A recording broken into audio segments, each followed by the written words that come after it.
Hello and welcome back to another episode of Beyond the To-Do List. I'm your host, Erik Fisher, and this is the show where we talk to the people behind the productivity. This week, I'm excited to bring to you a conversation I had with Jess Ostroff. She is a writer, speaker, and the director of Calm at her company, Don't Panic Management, which is an agency that has a people-first approach to virtual assistant success. And in fact, that's what we talk about in this episode. It's been a while since we've talked about virtual assistants, what they are, why you might need one, why you probably should get one before you are even aware that you need one, and how to make the best possible match between you and your possible virtual assistant. We even talk about what you should expect from a good virtual assistant, as well as what your virtual assistant should expect from you.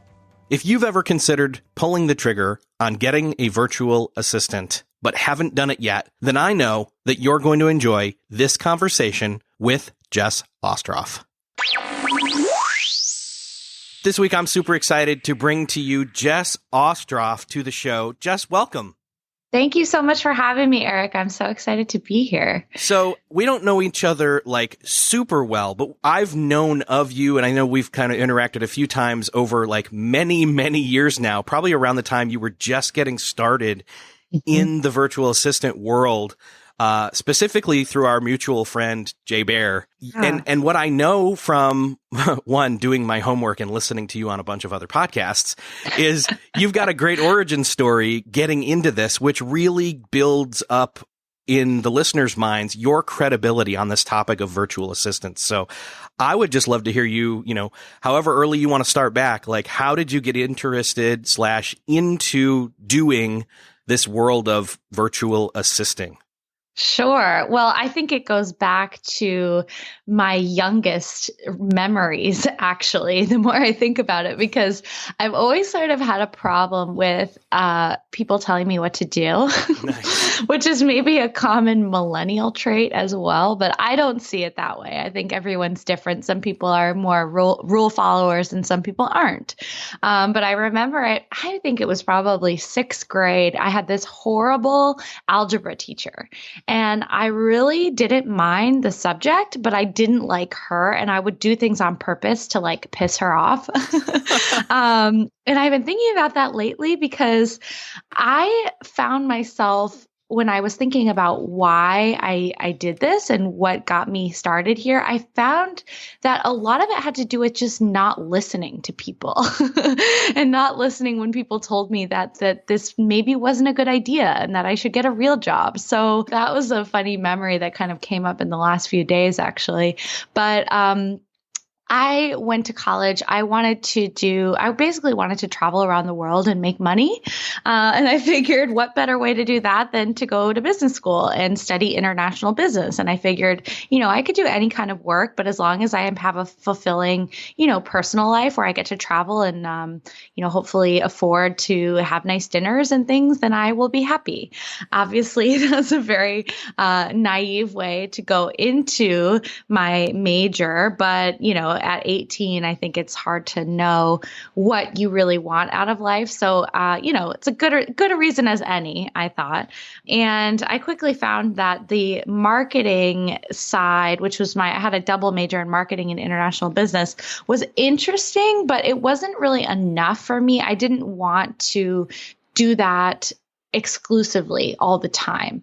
And so I started looking into other things, as graduation was approaching and a lot of my fellow classmates were getting jobs at agencies and also accounting firms and financial institutions. And I was like, it sounds so boring. I don't know if I can do that. And also somebody's going to be telling me what to do. And we know that I don't like that. So I tried to go a different route. I actually took a year and did an AmeriCorps program, which I figured would be a nice way for me to give back to the country. I decided to do something in America as opposed to the Peace Corps because I learned that we have a lot of problems in this country and why not start here? So I was teaching math and science to eighth graders, students who had not only achievement problems, but also behavioral problems. So it was like the really tough kids that needed a lot of one-on-one attention.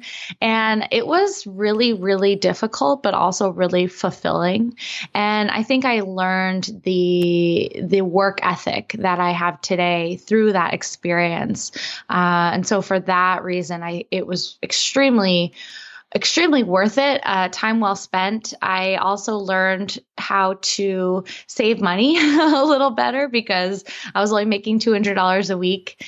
And I was still getting taxed. I mean, it wasn't like $200, tax free. And so I had to figure out how to, afford groceries and pay rent and not really do a whole lot of fun things or do fun things that were free, kind of get creative with that. And so that was really interesting. I knew that wasn't necessarily my path for the rest of my life, but I knew that I enjoyed helping people and I enjoyed sort of being my own boss. So from there, I had to figure that out. And there wasn't anything that really spoke to me at that time. I wish that I was one of those people that always knew what I wanted to do and always had like a passion to follow. But I really didn't. And so I just kept trying things. I worked as a social media manager for a nonprofit. That's when Jay and I kind of got reconnected. I had interned for him in college, but I hadn't really been that close in touch with him until after college again, when I was like, I don't know what I'm doing with my life. Help me. And he was very generous with his time and sort of mentoring me and helping me see that it's okay to do a lot of things because that helps you figure out what you don't want to do. Mm-hmm. So even if you don't know exactly what it is you do want to do, you can try things until you find something that you don't hate. And that's around the time, after I graduated the AmeriCorps program, working at a nonprofit, I joined Twitter. I was kind of starting to get more active on social media because my job was related to social media. And this was 2009. So things were still pretty new. But he had tweeted that he wanted a virtual assistant. And I was like, I wonder what that is. And figured out that all of my administrative assistant experiences, as well as some of my marketing experiences, might be a good fit for working for somebody virtually. You didn't need to be in the same office to get a lot of this type of work done. And so that was the start. And that was the first experience I had. For Jay, I was booking flights and filling out contracts. I even remember faxing something for him, which may have been my first experience with a fax machine. Oh, wow. And I think that's when you and I probably got connected because I was doing a lot of, managing of communications and things for him. And he also helped me get myself out there and connect with other entrepreneurs, agency owners, and people who just needed help.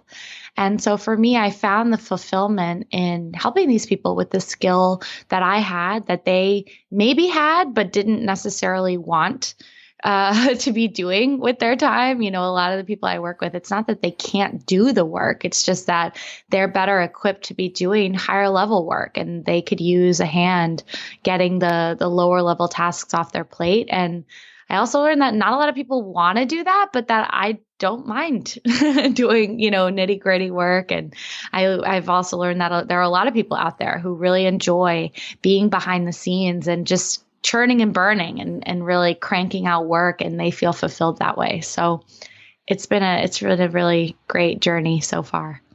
Way back in the day, probably in the first, 15 to 20 episodes, somewhere in there, Jay was on the show and he gave me two quotes back then that I'm sure you have probably lived your virtual assisting life for him, as well as then kind of taken that into your Don't Panic management company here. But the two quotes obviously are, you need to do only the things that you're uniquely qualified to do.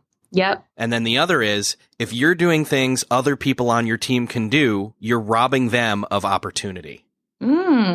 Jay is like the king of quotes. Yeah. But I've actually never heard that second one before. So that's awesome. And yes, I agree. I mean, I learned it, the uniquely qualified whatever you want to call it, that is something that has become more and more important to me as a business owner. I can't believe how long it's taken me to take my own advice. I'm working with clients every day, trying to get them to get out of their own way. And I've had such a problem doing it myself.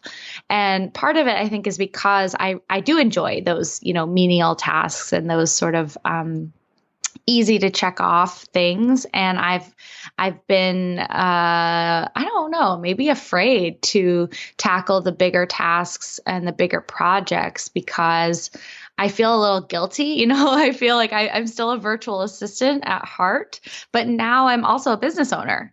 And he's right. Every time I do something that somebody else could do and somebody else who's not in charge can do, it's not only robbing them, but it's actually robbing the company because, and I figured this out through a financial exercise actually that I did last year where we assigned an hourly rate and a cost of services to every single person and every single task that we do as a company.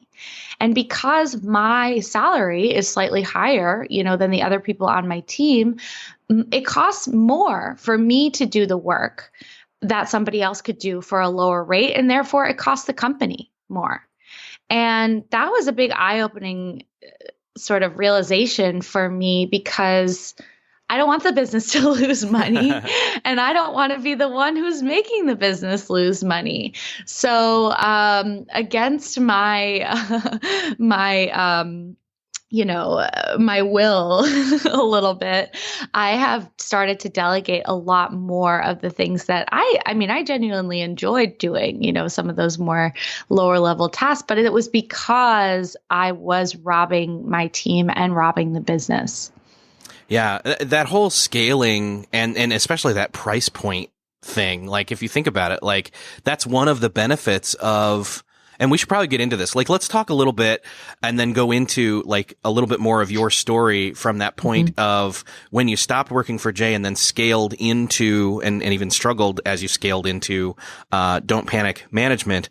But let's stop here for a second and like, let's address kind of the elephant in the room because a lot of people, they're thinking they've probably heard the words virtual assistant a number of times and they either have a false, definition of what that is where they think it's like Siri or something like that. Right. Or they think that it's somebody that you hire, in some third world country who's just going to do all the mundane stuff you don't want to do.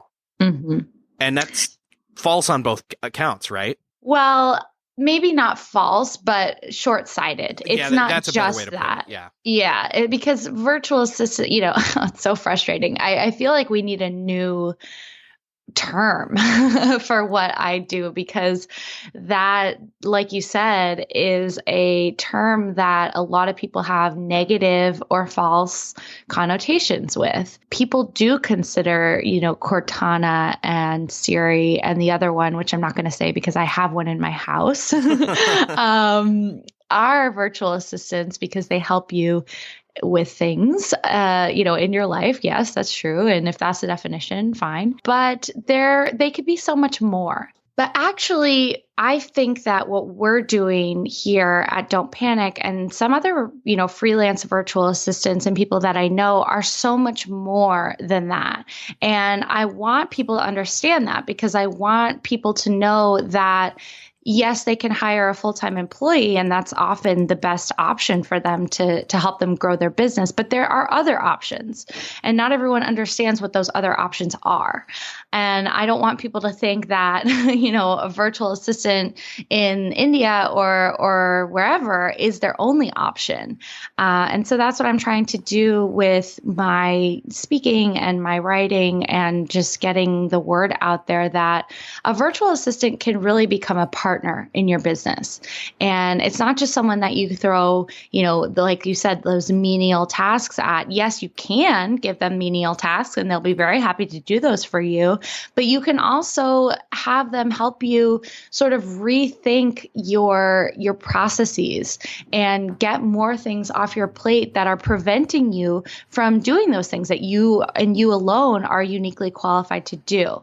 So it's not just about, okay, what kind of data entry do I have or what kind of meetings can I schedule, but it's about changing even the structure of your business and changing the way you're spending your time so that you are able to grow exponentially. I mean, I think about that, with our conversation before about money and everything. It's like, what could I do for my business if I had a true 40 hours per week just to think about, goals and my future expectations and developing my team and training and doing business development? Like, what could we achieve? I don't even know because I don't have that kind of time. I'm still doing doing client work. I'm still doing, some of the, more operations type stuff because we're not quite at that level yet. But seeing the transformation, especially over the last couple of years for me and sort of letting go and getting out of my own way, taking the chance on hiring people, having my own assistant. I never thought that as a virtual assistant, I would get to have an assistant. But you can, anybody can. And that's the beauty of it. You're not bound by geography. You're not bound by, number of hours. You can have a virtual assistant for 5 hours a week, and that can change your life. And that's the message that I want people to understand is that even the smallest engagement can make a huge difference in opening up your brain space and giving you back that valuable time that you can do whatever you want with it. You can go on a hike. I don't care, whatever it is that makes you be the best version of yourself for your business. Well, and so you've had firsthand experience because you started off as a virtual assistant, not just for Jay, but then for many people where you got maxed out on your hours and suddenly it's like, whoa, hold up. And, and then, so how did you from that point scale up to the point of, adding virtual assistants to your team? Like, what was that scaling and growing process like from then till now? Yeah, that's kind of a funny question too that I've been thinking about lately because it was another one of those times where I was just like, I'm just going to figure this out and I'm not going to listen to what anybody else says. It was all like what I learned in school was all about creating a business plan and trying to get investors and mentors and create a board of directors. The way that I learned to go about building a business was not the way that I went about building a business, for better or worse. I really I almost didn't believe that I was where I was. And even to this day, I can't always believe that I've gotten here. But I think that humility has actually been really helpful because I haven't gotten too big for my britches. You know what I mean? Like I grew organically, and as soon as I couldn't do the work myself, I went on LegalZoom and created an LLC. And, they send you this big binder that makes you feel very official, but I wasn't that official. I had an EIN, and I was, trying to protect myself a little bit, but I just wanted to do the work. And so I think that from there, the biggest things that I learned and that I had to pay attention to that I didn't have to pay attention to before was that all of a sudden managing people was a whole new challenge and not something that I necessarily planned for. I remember talking to Jay about this because he had been running a big agency before he started Convince and Convert. And he always said, I don't want to do that again. I don't want to have to manage all these people again. That's the hardest thing. And I agree. Managing people is the hardest thing. If you're just in the day-to-day doing the work, that's easy. That's the thing you're good at. That's the thing you know. But then all of a sudden, being responsible for another person's livelihood is a little bit more challenging and definitely more terrifying. So I wanted to go slow because of that. I wanted to make sure that I wasn't biting off more than I could chew. I wanted to make sure that I could pay people. And, I basically I paid myself what I needed to live. And at that time, again, I was very young. I didn't have very many expenses. I didn't have any dependents. I wasn't married or anything like that. So I didn't need much to be happy. I was traveling. I was doing the things that I wanted to do. And then, just tried to figure out how to create fair contracts and make sure people were getting what they deserved. From there, I think my first big, milestone after actually creating the business in 2011 was in 2014 when I had too many clients to manage. So I wasn't even doing all the work anymore, but physically managing, even like invoices and contracts and things like that, I just got completely overwhelmed. So that was when I said, you know what, I think I might need at least half-time, if not full-time person to support me in just the project management and the quality control of the clients that we have. And so that was really big because I didn't know if I could afford it. And at that time, I didn't have any like trusted accountants or financial people to check with. So again, it was a little dumb, a little dumb to, take the chance on doing that. But I always felt like, and this is a little woo-woo, so I apologize for that, but I always felt like whatever I put out into the universe, I would get. And it's worked for me, which is great. I don't know if everybody could say that, but I said, I want to do this. I want to grow this business. I want to hire this person full-time. I love her. I think she could do a lot for me. And I did. And she still works for me. So it worked, but it was a little bit of a leap of faith, more so than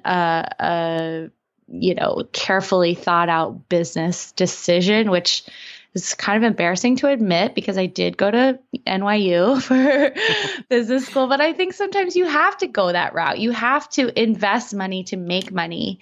And at the time I had, some extra cash, and I knew that I didn't have, again, I think I was lucky because I didn't have a lot of expenses. So even if I had to take money out of my salary, which I did a number of times, I could do it because it was important to me.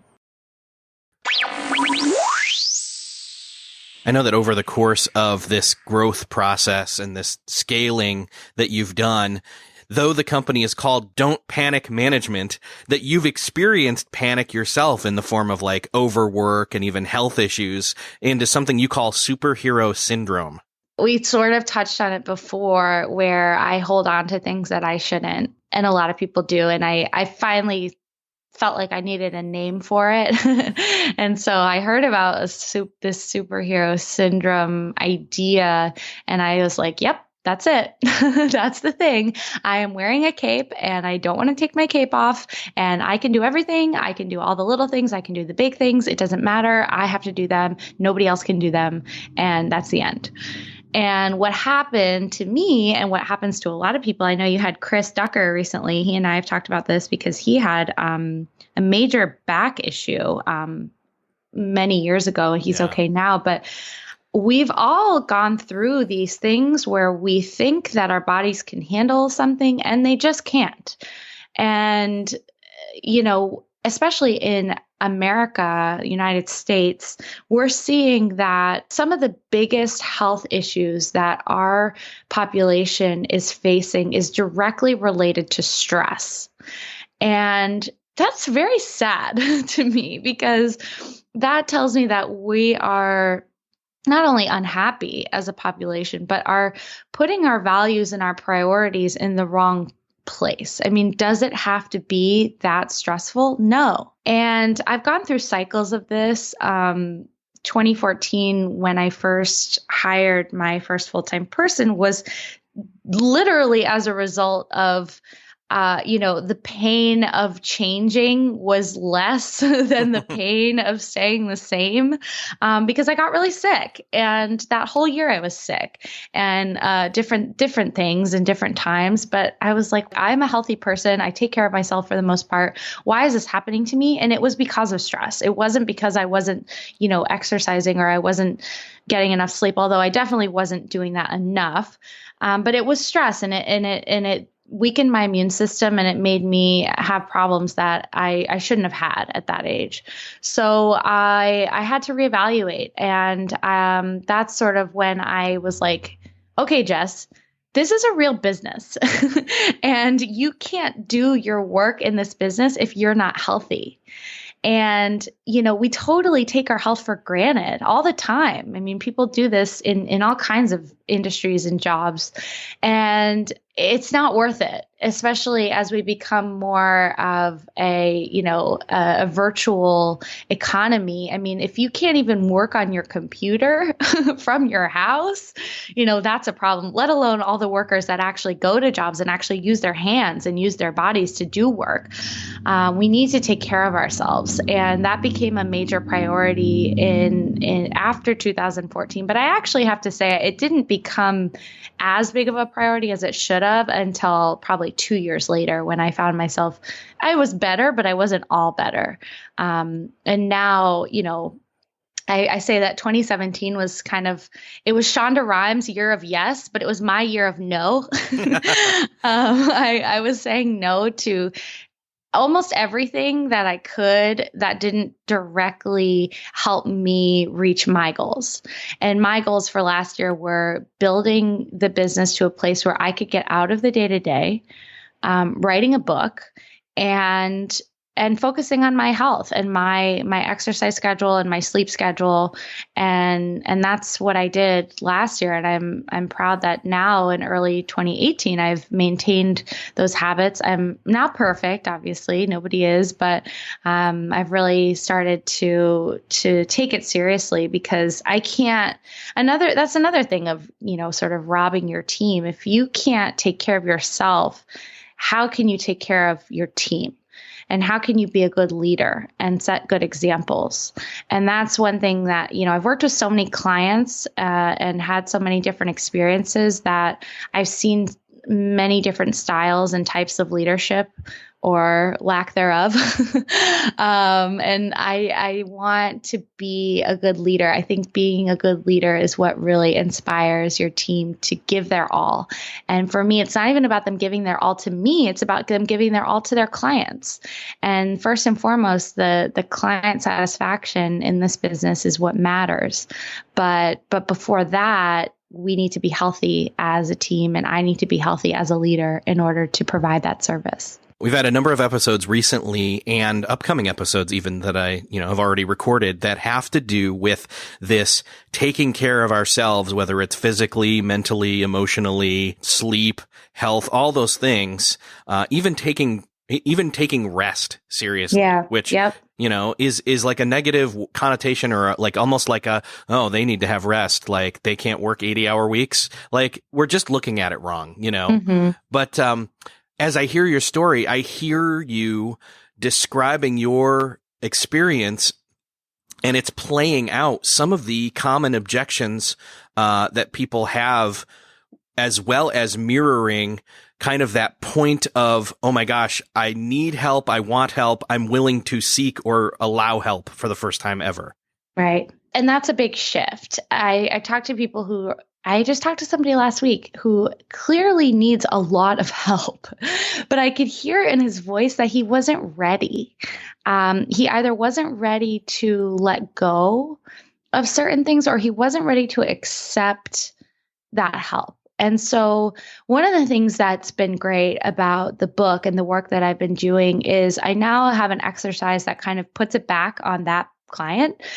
Instead of saying like, okay, I'm going to put together a proposal for you, and hopefully you'll take this because you really need it. I'm putting it back on them by asking them to do it. I'm calling the panic-proof life audit, where they go through every single thing, every single hour, every single minute of their day, and they're basically recording that and on a piece of paper or on their computer, and doing that for a whole week, if not more. Some people need to do it for a couple weeks to really see any sort of pattern. But once people see all the things that they're doing, looking at them in the face from a piece of paper, that has been powerful in helping people say, oh my gosh, like I can't believe I'm doing all this stuff. And I can't believe that I'm wasting my time doing all this stuff. When was the last time I actually had dinner with my family? Or when was the last time that I actually worked on this new business project that's been sitting on the back burner for the last 3 months? We find ourselves, like you were saying, sort of wearing this badge of busy like an honor. And it's not, because oftentimes the busyness is working on things that are urgent but not important, or that are, sort of helping pass the day but not moving the needle in your business, or just are mindless. I mean, yes, sometimes we need to rest, but rest is not scrolling through Facebook or Yes, exactly. or Instagram. Rest, we need to just be more intentional in general about all the things that we're doing. And I think that the life audit exercise helps you do that, because you can't hide from it. If you're actually being honest when you're writing things down about what you're doing, and then you look at it, you see, oh yeah, I did spend 20 minutes scrolling through Facebook. And then I spent 10 minutes responding to non-urgent emails. And then I only spent, 5 minutes having a meeting with my team who really needs me right now. Things like that. When people say I need help and I'm panicking but I don't know what I need, this exercise puts it back on them. And it does require some, soul searching a little bit, and also some time, because you're having to actually write it down on paper. But once you can see this, I think it's just so valuable, because then you can start to look at every task and categorize it. And, the list of things that you are uniquely qualified to do or truly love is likely going to be your smallest list. But the things that you hate and the things that are unnecessary for you to be doing is going to be your biggest list. And those are all the things that you can relegate, like scrolling on Facebook, for example. You don't need to be doing that. Automate, maybe creating setting up a social media management tool that can send you monthly reports automatically, for example, or an email marketing tool that can shoot out your newsletter for you, or delegate. And delegating would be where the virtual assistant comes in, but it doesn't have to be a virtual assistant. It could be your in-person assistant or your marketing manager or someone you already have in your office. But, sort of having that coming to Jesus moment with all of what you are doing is really eye-opening for people, because they spend so much time doing work that they don't have time to think about the work that they're doing, and therefore they can't see the forest for the trees, right? And they can't, get to that next level. Well, it's that forest for the trees thing that you were saying that makes me think of something Chris Brogan always says, which is your day is your week, is your month, is your year. And it's, drill it down one more level than your day. It's your minutes are your hours, are your day, is your week, is your month, is your year. So it's like, people have no granularity to the tasks that they're doing mindlessly, just like scrolling through Facebook and suddenly a half hour's gone. And so they don't know that they need to be relegating, in that case, especially, or then automating or then delegating. And that really plays into some of those common objections people have to not thinking or even acknowledging that they need help. Right. And the other thing about that I've seen people have sort of this light bulb moment is that I don't think it's possible for anyone to work 8 hours straight on those big ideas and those big important projects. So inevitably, you're either going to be, if you are someone who feels like you have to work 8 hours a day, you're going to inevitably be doing some of those smaller level tasks, because your brain can't possibly function at that high of a level for that many hours. Alternatively, and I know you've probably talked to a lot of people who subscribe to this idea, you could work for 4 hours a day. You could work for 6 hours a day and only work on those big things, and then close your laptop or turn off your machine, whatever it is, and then be intentional about doing the other things in your life that you care about, whether it's spending time with your kids or exercising or cooking or going on adventures or whatever it is. And, this idea that we have to be sitting at a desk for 8 hours doing something, even if it's not important, was really what made me think, back in 2009, that there has to be a better way. And there is. And, if we can be intentional about all of our time and work on the big projects for however many hours you possibly can, and then feeling comfortable saying, okay, I did a great job. I hit my goal for the day. I did this hard work. My brain is tapped out. I'm going to go do something else now. I don't have to sit in front of my computer and scroll on Facebook or do whatever it is just because I need to sit here for 8 hours. Our new economy is so incredible for that reason. And I think that we need to take advantage of it. Yeah, there was a huge shift for me personally back in the year 2014 when I stopped working at a business and started working from home for Social Media Examiner. And there was something easier about going and clocking in and warming a seat and being available for a phone or an email in a cubicle. But there's something more free, but yet also ultimately more challenging working from, home or from wherever you can or want to, which is becoming much more, the norm, with one possible flip of the term virtual assistant could be remote contractor. Exactly. Exactly. And not everybody has that discipline. And I think that's important to recognize. I know this is like kind of a tangent, but it's crazy to me that people think, oh yeah, I can do that. I can do that. It's easy. It's not easy. I mean, maybe the work itself, the tasks themselves that virtual assistants do are easy objectively, but managing your time and managing multiple clients, multiple projects is not easy. And it really takes discipline. And it takes, I think, saying no to one thing so that you can do the other thing. It takes, I'm like 20 feet from my couch where my TV is. And I have a lot of Netflix to catch up on, but it takes discipline for me to sit here in front of my computer and continue working. But I think that's also just about rewarding yourself too, and setting goals, and when you achieve them, saying, good job, Jess, and going to watch an episode or going outside or doing whatever it is you want to do.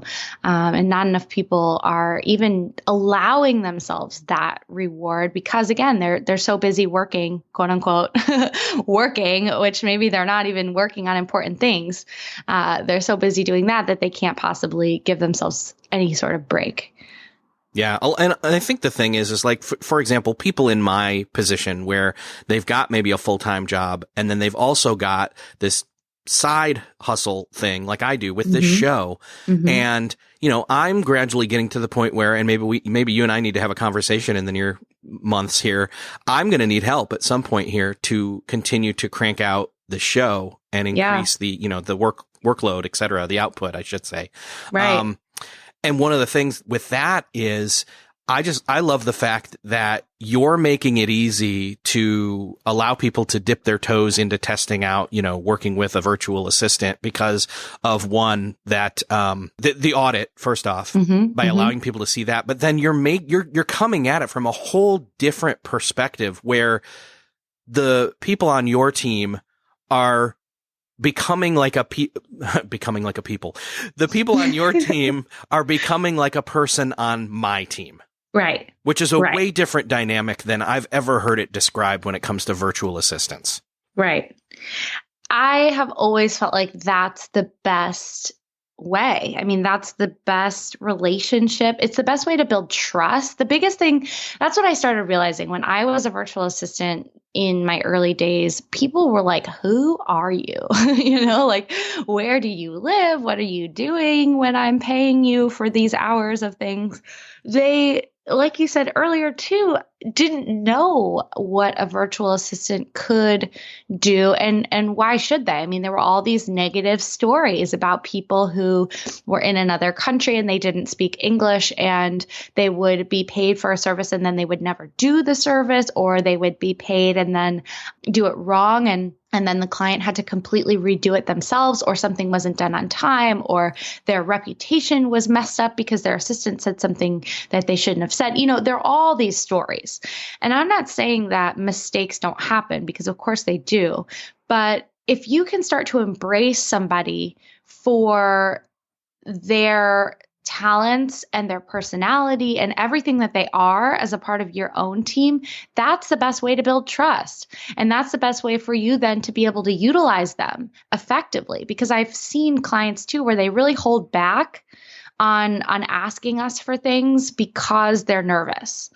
And I get that, we're not right next to you. You can't look over our shoulders to see what we're actually doing. But I try to build that trust up front as much as possible by being really transparent about how we hire, how we train, how we do billing, how we bill on the first of the month for work that hasn't been completed yet.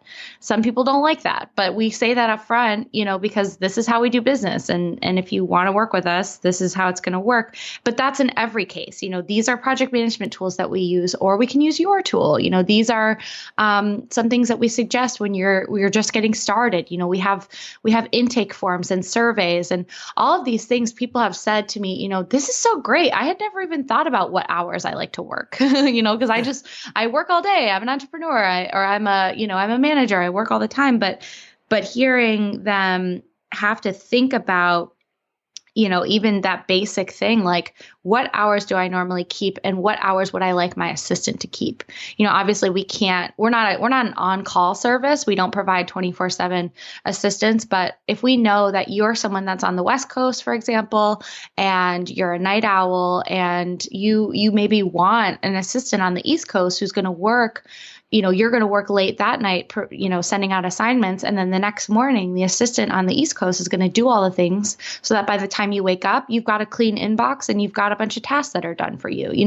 Things like that are what we try to accommodate. But that's not something that a lot of people think about. But it can make a big difference. So I guess our approach is accommodating, but also we have rules, and the rules are there for a reason. And it's because we've worked for so many years with so many different people, and we've realized that you have to be just as invested, if not more, in this relationship as we are, because you ultimately are in charge. You're the client. You tell us what to do. But if you don't try to develop that trust, to get to know your assistant, you're the one that's losing, because we can only do as much as you empower us to do. And I think that too is a shift from what other people think of as virtual assistants, because they don't sometimes even think of them as real people. So they think, I don't need to build a relationship with this person. But some of the best stories that I've heard from clients and friends who have worked with virtual assistants are those where they were just having like a side conversation with their assistant, and then they found out that they had this other skill that they didn't even know about, and that wouldn't have come up if they weren't having that side conversation. And then all of a sudden they are able to delegate even more. And that thing that they thought only they could do, let's say it's podcast production, or let's say it's writing blogs, all of a sudden their assistant can do for them. And then that's even more time that they have back in their day. I think the sky's the limit with virtual assistant help these days. And that's also why I think we need a better term for it. Yeah. But it's an exciting time. Yeah. Well, and I think you're naming off all these different benefits as to why your approach, your holistic approach even, and why you're so honed in on the relationship aspect of this virtual assistant agreement, this contract. But moreover, let's call it what it is. It's a relationship. It's a relationship of working together. What do you think is a good example of expectations that somebody hiring a virtual assistant should have of their virtual assistant, and vice versa? I love this question. One of the chapters in my book is all about not being a terrible client, but it does come down to expectations. I think first and foremost, Virtual assistants generally are not employees. What does that mean? That means that you cannot require them to work certain hours that you dictate. You can only require them to complete projects. So you have to assign things, you might have an hourly agreement with them, like 10 hours a week, let's say, but you can't force them to work like 9 to 11 every day. If you say, I would like you to work from 9 to 11 every day, and they say, yes, I would be happy to do that, that's okay. But the expectation and knowing that they are a contractor for the most part, that's one thing that's really important to know. Another thing that's important to know is that most of the time, if you have a virtual assistant that's 10 hours a week, the chances are good that they have other clients because they need to fill their 40 hours or however many hours they want to work. So you need to understand that they cannot be on call for you all the time. They might be working on another project. They might be out living their life somewhere. But that's another expectation that is important for the client to have, because what it forces you to do a little bit is be more prepared and be able to say, I have these 5 projects. I need this one due on this date, and I need these other 2 due on that date, and whatever it is. And that way it's on your assistant to manage their schedule and their time to get those things done for you when you need them done.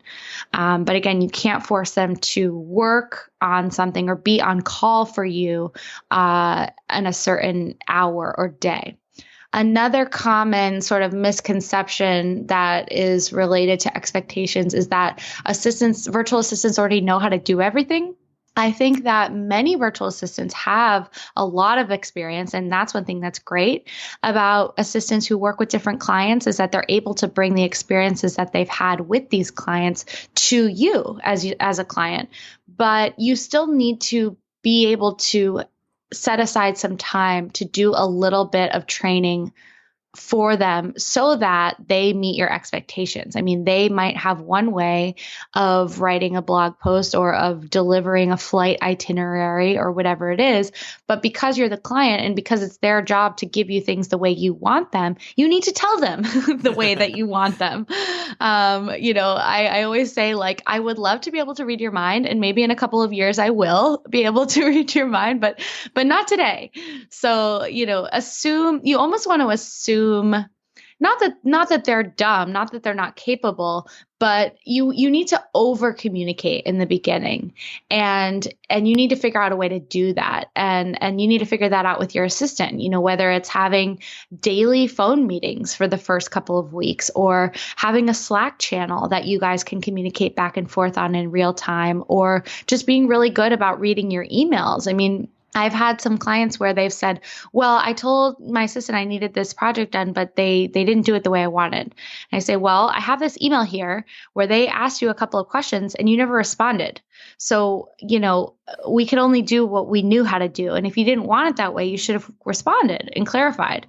And that's why I always tell people you need to expect to work maybe extra for the first few weeks, if not few months. It may only be an extra 2 hours or 5 hours or 10 hours, but you do need to invest that time. And like I said before, I think you need to be as invested, if not more, in the relationship than we are. And it really is an investment, similar to how I pulled the trigger on a full-time employee a couple of years ago, my first full-time employee. This is oftentimes the best way to do it is to hire a virtual assistant before you're panicking, yes. In which case it's often an investment. It's something that you didn't budget for, possibly, or that you're spending a little bit outside of your budget in order to make this happen, because that the payoff will be tenfold. That if your time is worth $300 an hour and you're paying your assistant $40 an hour, well, there you go. If you have 5 hours back in your week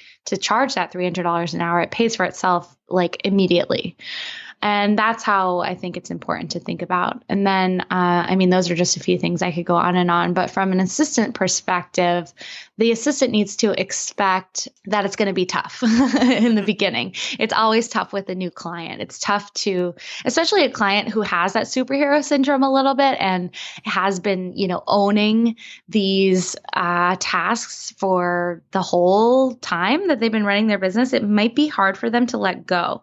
But the greatest assistants that I've worked with are ones that are not afraid to be a little pushy, not in a mean way, but just say, hey, I have some hours left in my week, and remember that you can give me this, or that. I noticed that you were going to a florist to pick up flowers for your wife. Did you know that I could just order those for you? Things like that, being proactive about noticing what clients are doing, especially in the beginning, and offering ways to offset some of those tasks that maybe they don't know. They don't know that they can delegate those tasks. So the best assistants are really looking out for those things and being proactive about communicating when they can step in. Especially if they have the time and their clients are under assigning to them. So those are just a few things. We could talk for an hour probably about totally. Expectations. Well, and that stuff's all in the book. And the book, obviously, I love the title, is Panic Proof. So you're leaning into that. Look, if it's not ever... Well, hopefully it's not ever too late to accept help and acknowledge that you need the help and then, go that route. But it's so much better off to cut it off way ahead of time. And again, do the audit, see where you're at with your minutes, your hours, your days, etc., and see what you can relegate, automate, delegate. But then at that point, if you don't have anybody to delegate to, within an existing team, or if you're a team of one, then guess what? Like, this is the route to go. Yeah. Absolutely. And I think that that's the other thing that's exciting about this time is that Don't Panic Management is really a pretty small company, and we're not the only solution. And that's exciting too, because if you have a budget or if you have a certain way that you want to work, there are so many options out there for you. And that's really exciting because you don't have to go one route. And I always tell people that we're pretty particular about who we hire from the assistant side and also who we'll work with from a client side, which means that not everybody's going to be a fit for us, but the ones that aren't, I have tons of recommendations of people that you can work with or other, agencies or marketplaces that you can search to find someone that is right for you, because that's the most important thing. It's not about, just hiring anybody. It's about hiring the right person. And I think that takes some time up front as well of figuring out what exactly you need, but also what kinds of traits or values are important to you that your assistant has. And because if you are going to build that long-term relationship, which I think everybody should strive to, then they need to have the kinds of values and the experiences and the work style that you think is important. So it's an exciting time, and I am always happy to talk to people about it, whether it's, you want to work with Don't Panic or you want to work with somebody else. But I love sort of helping find those solutions and helping people operationalize what it is that they're doing and what they shouldn't be doing and sort of take off that cape, get to the place where they feel comfortable saying, you know what, I can do all of this, but I don't have to. And in fact, I'm going to be much happier if I'm not doing all of this crap. That's the goal. Yeah, definitely. Well, Jess, it's awesome talking with you. Thank you so much for being generous with your time and your availability for people who have more questions. Obviously, we want to point people to Panic Proof, the book. I love the subtitle, How the Right Virtual Assistant Can Save Your Sanity and Grow Your Business, which those are the two key options right there. Is to, even if you're just going to do it for one of those, even if you're just going to do it for sanity's sake, or if you're really looking to grow, but hey, this does both. People can start there, and we can point people to that. I'll link it up in the show notes and everything for this episode. But where else can people find you as well as Don't Panic Management if they have more questions for you about this topic? Yeah, well, any social media site, I am at Jess Ostroff, my name, basically, easy enough. And on don'tpanicmgmt.com, so it's Don't Panic MGMT, which is short for management.com. We have a lot of resources on our blog about things like how to get started with a VA, or am I ready for a VA, or what kinds of things can a VA do, or, how can I get a VA to write my blog post for me, things like that. that. So that's a great place to start if you're interested. On the site too, we have a pop-up up right now that allows you to get a free chapter of the book. You can also go to panicproofbook.com to order the book and get a free chapter. And when you sign up for the free chapter, you'll also get a life audit template that you can go through. And if you're at that level where you know you need help, but you're not sure what it is yet that you need help with, that's a really great place to start. But if you do know that you need help and you're ready to talk, you can get me on social media, or you can email me, jess@don'tpanicmgmt.com. Awesome. Jess, that's so generous. Thank you so much. I hope that, everybody takes this to heart and thinks about, where they're at, takes stock of where they're at with their sanity even, and moves forward and gets rid of this panic. Cause I know I hate having it, and I'm glad that you're helping people get rid of it. Yeah, absolutely. My ultimate goal is to just have everyone be happier, because happy begets happy, I think. And a lot of us are miserable, and that's just, we just don't need that in the world. So let's all become panic proof. So do you already have a virtual assistant, or are you considering getting one? Has this episode furthered your thinking on that topic, or pushed you in the right direction of whether this is the right next step for you? If so, I'd love to hear it. Let me know in the comments for this episode at beyondthetodolist.com/215. That's also where you'll find the link to Jess's book and the links to find out more about her and what she's doing over at Don't Panic Management. You'll also find the link there to click through to ZipRecruiter at ziprecruiter.com/beyond, where you can post jobs for free. Maybe that's a different route you need to go instead of a virtual assistant. But in either case, getting help. Don't be afraid to accept and acknowledge that you need help, and then get help with your work. Thanks again for listening. If you enjoyed this episode and you know somebody who needs to listen to this conversation about virtual assistants, share this with them. Do me that favor, share this episode with them and let them know about it. And with that, I will see you next episode.